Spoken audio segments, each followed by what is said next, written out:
do apologize later on in the video that if you're gonna hear grinding noise coming out of the gears like that's because they're in the process of putting back the mechanism that makes the lights lift up.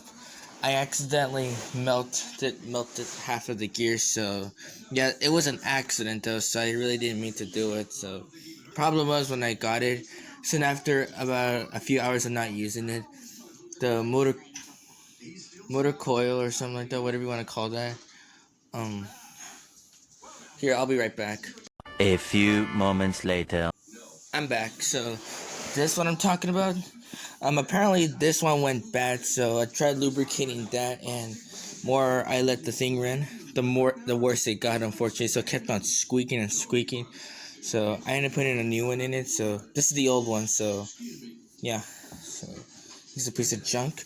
Anyways, onto the Corvette, onto the 1963 Chevy Corvette Stingray. So here we go.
If you want to check out more of my content, please hit that subscribe button and turn on your post notifications to get the latest updated content and stuff from my YouTube channel. So, see you there!